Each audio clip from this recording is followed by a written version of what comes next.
ယနေ့အတွက်ဝိညာဉ်စာမှာဓမ္မမိတ်ဆွေညီကိုမောင်နှမများအားလုံးမင်္ဂလာပါယနေ့အတူတကွဆင်ကျင်ခွန်အားယူမိကောင်းစဉ်ကအထံတော်မှလာသောမျော်လင့်ခြင်းဟေရှာယနာဂတိကျမ်းအခန်းကြီး40အငယ်31လူသားတိုင်းမှာအိမ်မက်တွေချစ်ချင်သောဆန္ဒတနည်းအားဖြင့်မျော်လင့်ချက်ရှိကြပါတယ်မျော်လင့်ချက်မရှိတဲ့လူဆိုတာမရှိပါဘူးမျော်လင့်ချက်ဆိုတာအနာဂတ်မှာငါလိုချင်တာရရမယ်မျော်လင့်ချက်ဆိုတာအနာဂတ်မှာကောင်းကျိုးတစ်ခုခုရရှိရမယ်မျော်လင့်ချက်ဆိုတာအနာဂတ်မှာဆန္ဒတွေပြည့်စုံရမယ်ဆိုပြီးတွေးပြီးမျော်လင့်နေခြင်းဖြစ်သည်တခါတည်းရင်ကျွန်ုပ်တို့ရဲ့အတ္တတာထဲ၌မျော်လင့်ထားတာတွေဖြစ်မလာပဲမမျော်လင့်တာတွေဖြစ်လာတဲ့အခါစိတ်တက်ကြပြီးမောပန်းနွမ်းနယ်နဲ့အားအိမ်ကုန်ခန်းလာပြီးမျော်လင့်ချက်တွေဝေဝါးသွားတတ်ကြပါတယ်တိုးတော်လေကျွန်ုပ်တို့အသီးသီး၌အနာဂတ်အတွက်မျော်လင့်ချက်ရှိကိုရှိရမှာဖြစ်ပါတယ်ထိုမျော်လင့်ချက်များကိုဘုရားခင်အသက်ရှင်သောနှုတ်ကပတ်တော်နှင့်ချိတ်ဆက်ထားရမှာဖြစ်တယ်အဘဲကြောင့်ဆိုတော့သခင်ယေရှုခရစ်တော်ကိုယုံကြည်လက်ခံသောသူဟာမျော်လင့်ချက်ရှိသောသူဖြစ်လေသင်ဒီယေရှုခရစ်တော်ကိုရရှိသောသူဖြစ်တယ်ဆိုရင်သင်ရဲ့စက္ကန့်တိုင်းမိနစ်တိုင်းမှာမျော်လင့်ချက်ရှိနေတာဖြစ်ပါတယ်မျော်လင့်ချက်ဘယ်တော့မှမကုံဆုံးနိုင်ပါ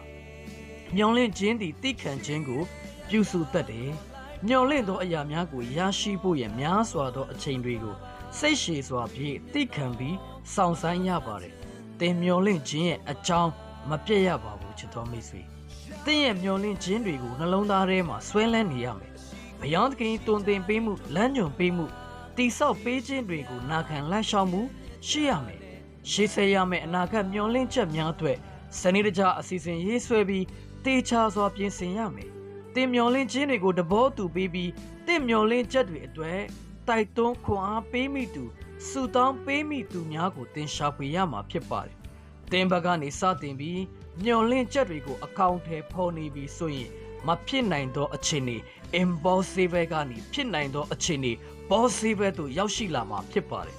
သင်နဲ့သူမျော်လင့်ခြင်းအရှင်ခရစ်တော်ရှိနေခြင်းအပြင်တင့်မျော်လင့်ခြင်းတွေကိုမျက်ဝါးထင်ထင်မြင်တွေ့ရမှာဖြစ်ပါတယ်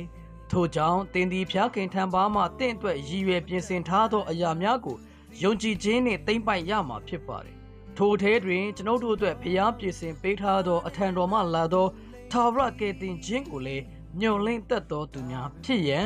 လိုအပ်ပါတယ်ထို့ကြောင့်တရှင်တော်ဝိညာဉ်တော်၏တကူအပြင်မျှော်လင့်ခြင်းပါရမီနှင့်ကြွယ်ဝစေခြင်းကယုံကြည်သောစိတ်ရှိ၍ဝမ်းမြောက်တတ်တာခြင်းအမျိုးမျိုးတို့နှင့်ပြည့်စုံမိကြောင်းမျှော်လင့်ခြင်းအရှင်ဘုရားခင်သည်ကယ်မတနာတော်မူပါစေသောယောမဩဝါဒစာခန်းကြီး15အငယ်73အတူတကွဆုတောင်းကြပါစို့ယေရှုရှင်ဖဖျားကျွန်ုပ်တို့သည်ဤလောကရဲ့ဖြစ်ပျက်နေသောအခြေအနေတွေကိုကြည့်ပြီးမျှော်လင့်ချက်မေ့သွားတတ်ကြပါတယ်ထိုကဲ့သို့သောအခြေအနေကနေမျှော်လင့်ခြင်းအရှင်ခရစ်တော်ကိုရရှိစေပါသခင်ယေရှုခရစ်တော်၏နာမတော်မြတ်၌အသစ်တဖန်ပြန်လဲဆက်ကပ်အံ့နံပါ၏အာမင်